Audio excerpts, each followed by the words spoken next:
जय। बोले आचार्य रत्न 108 अजीत सागर जी महाराज की जय। गुरुवर आचार्य कल्प 108 सरमती सागर जी महाराज की जय। बोले जैन धर्म की जय। संसार में अनेक प्रकार के प्राणी होते हैं, दुर्जन भी होते हैं, सज्जन भी होते हैं।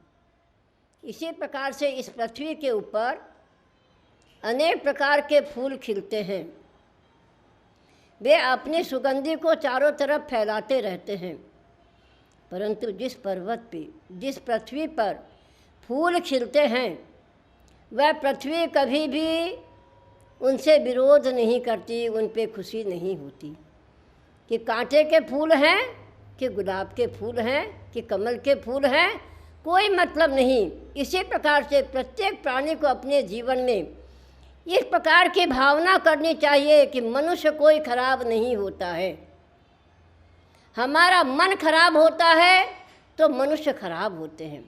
वही मनुष्य हमारे लिए एक दिन के लिए अच्छा होता है और दूसरे दिन वही मनुष्य हमारे लिए खराब हो जाता है, परंतु मनुष्य कुछ खराब नहीं होता। बुरा अच्छा होता है, भला होता है, कैसा भी होता है, लेकिन हमारे आचार्य कहते हैं जो तोकू बुरा कहे।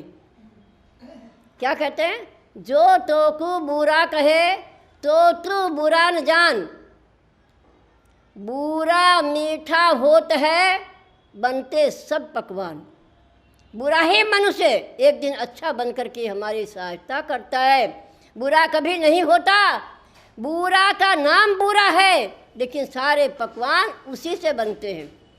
इसलिए हमें विचार करना चाहिए, संसार में प्रत्येक प्राणी हमारे लिए सुखदायी है, चाहे वो एक इंद्रिय हो, दो इंद्रिय हो, तीन इंद्रिय हो, विकल इंद्रिय हो, सक्रिय इंद्रिय हो, कोई भी हो। संसार का प्रत्येक प्राणी, प्रत्येक जीव हमारे लिए अच्छा होता है। जिस प्रकार पुरुषार्थ हमारे जीवन में स्फूर्ता से मनुष्य का विचार करो, वो फूल के समान होता है। फूल क्या सोचता है? धूप में सूख जाना अच्छा है, पृथ्वी पर कुचल जाना अच्छा है, परंतु मुर्दे की अर्थी पर चढ़ना मुझे मंजूर नहीं है। पुरुषार्थी मनुष्य क्या सोचा है? वीर पुरुष के पैरों से कुचल जाना अच्छा होता है, लेकिन दुर्जन के गले में जाना मंजूर नहीं होता है। फूल कभी सुख दुख का अनुभव नहीं करता, लेकिन चिंतन जरूर होता है। दुख देने वाला मनुष्य कभी सुखी नहीं हो सकता है, लेकिन दुख पाने वाला मनुष्य कभी न कभी सुखी हो जाता है। इसी प्रकार हमारे जीवन में हमें अपने आप को विचार करना होगा कि मेरे परिणामों में किसी के प्रति दुर्भाव उत्पन्न ना हो।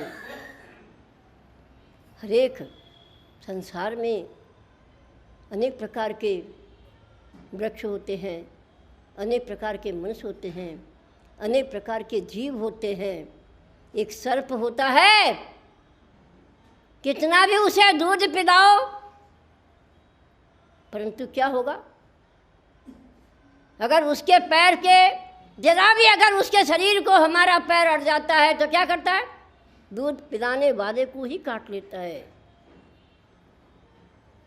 इसीलिए अनेक प्राणी अनेक प्रकार की भावनाओं को लेकर इस बार पृथ्वी पर जन्म लेता है। सुख दुख सब कुछ भोगता रहता है। दुख के कारण भोगों को भोग करके भी मानव सोचता है मैं सुखी हो जाऊंगा, लेकिन कोई सुखी हो सकता नहीं है। संसार एक दूसरे के प्रति कितनी बुरी भावनाएं बनाकर अपने आप को नरक का कारण बना लेता है, नरक निगोद में जाने की भावना बनाता है, परंतु ये नहीं सोचता है कि सारे संसार के प्राणी वात्सल्य और प्रेम से हम सबको जीत सकते हैं। वात्सल्य कैसा होना चाहिए? एक दूसरे में रम जाना। प्रेम कैसा होना? एक दूसरे का भावों में समझ जाना, ये भावनाएं हमारी। आप अपने आप में सोचिए, दूध अपना रंग बदल कर फिर भी मिठास देता है, पानी अपना रंग बदल कर चाय के परिवर्तन हो जाता है, दूध अपना रंग बदल कर स्वाद बढ़ा देता है, और तीनों एक मिलकर के क्या बन जाता है? दूध, पानी, चाय, चीनी, सब मिलकर के क्या बनता है? क्या बनता है? चाय। चाय क्या चीज़ होती है? चाय किसे कहते हैं? इच्छाओं का बढ़ाना। चाय होता है, चाय इच्छाओं को बढ़ाता है, प्रेम को जताता है, वात्सल्य में घुलाता है। ये हमारी चाय एक इच्छाओं का कारण है।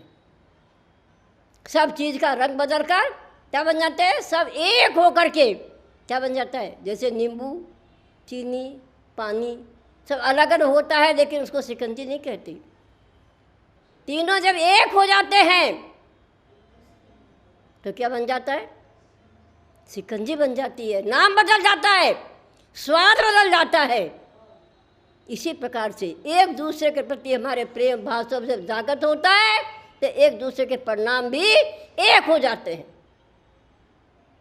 ऐसे हमारे जीवन में इन भावनाओं को विचार करो। हमारे से तो तिर्यंच अच्छे हैं, तो एक दूसरे के प्रति ईर्ष्या के भावों को छोड़कर आप सोचिए, गाय का बछड़ा होता है, एक चिड़ी का बच्चा होता है। वह गाय सेठ को दूध देते हुए भी अपने बच्चे के लिए दूध छिपा के रखती है। उसका वात्सल्य है, गो वत्स के समान वात्सल्य धारण करो। चिड़िया का बच्चा पंख आते ही उड़कर कहाँ चला जाएगा पता नहीं चलेगा, लेकिन जब तक उसके पंख नहीं होते हैं तब तक अपने माँ के साथ साथ आपके आंगन में आता रहता है। और चिड़िया स्वयं नहीं खाती, एक एक चावल उठा उठा कर उस बच्चे के मुंह में देती जाती है। आप सोचिए, और बच्चा जिस दिन उसके पंख हो जाते हैं उड़ कर के कहाँ चला जाता है। इसी प्रकार इस संसार में अपने आप को सोचिए, आज बच्चा जन्म लेता है, माता कितना प्यार से उसको पालन पोषण करती है, गीले में सोती है, सूखे में सुखाती है, बीच की रोटी बच्चे को खिलाती है और किनारे की रोटी स्वयं खाती है। कितना उस बच्चे को प्रेम दे करके वात्सल्य भावों से उसको बड़ा करती है, पढ़ाती है, दिखाती है, सब कुछ कर देती है। और पढ़ने के बाद बच्चे क्या होते हैं? अमेरिका पहुंच जाते हैं, जापान चले जाते हैं, विदेशों में घूमते हैं। क्या करते हैं? माता पिता कहाँ रहते हैं कुछ परवाह नहीं होती है। आज चिड़िया के बच्चे, गाय के बच्चन कितनी भावनाओं को रखते हुए भी जिस प्रकार चिड़िया का बच्चा उड़ जाता है, ऐसा मनुष्य का पुत्र भी कहाँ चला जाता है पता नहीं चलता आपको। परंतु फिर भी माता के प्रति, माता की भावनाएं बच्चे के प्रति क्या होती है, सोचिए आप। ऐसी भावनाएं हमारे अगर जीवन में आ जाए तो वात्सल्य कहीं दूर नहीं है, प्रेम कहीं दूर नहीं है। इसी वात्सल्य से हमारे तीर्थंकर जैसे महापुरुष उस वात्सल्य के धारी होते हैं। उनके चरणों में जितने भी जीव रहते हैं उनको वात्सल्य की हवा से, वात्सल्य की भावनाओं से उनकी छत्र छाया बन करके उनको भी जिस मार्ग से भगवान चलते हैं उस मार्ग पर अगर वो चलने लग जाए तो वह भी भगवान बनने में देर नहीं लगती है। भगवान बनना है प्रत्येक मानव को, लेकिन कब बनेंगे हम? विरोध से कभी भगवान नहीं बन सकते, क्रोध से कभी भगवान नहीं बन सकते। विरोध मानव का दुख का कारण है और क्रोध मानव को नष्ट करने का कारण है। क्रोध करने वाला मानव कभी अपने शरीर से सुखी नहीं रह सकता है।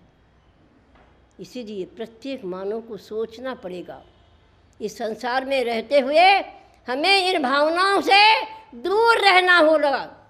जब तक ये कसाय हमारे जीवन में चलते, कसाय का अर्थ क्या होता है?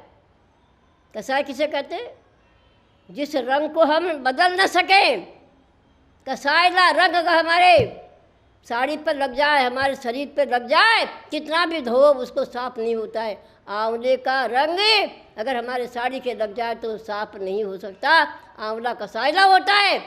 इसी प्रकार से ये कसाय भी हमारे आंवले के रंग के समान है, जिसके जीवन में आ गई है वो बदल नहीं सकता है। इसीलिए हम अपने जीवन को सुधारने का पुरुषार्थ करें, सुख और शांति को प्राप्त करने के लिए इन कसायों से हम दूर रहें। अपने जीवन को मोक्ष मार्ग में लगाना है तो इन भावनाओं को, वात्सल्य और प्रेम भावनाओं को अपने जीवन में उतार कर अपने जीवन को सात्विक बनाएं। बोले चंदा प्रभु भगवान की।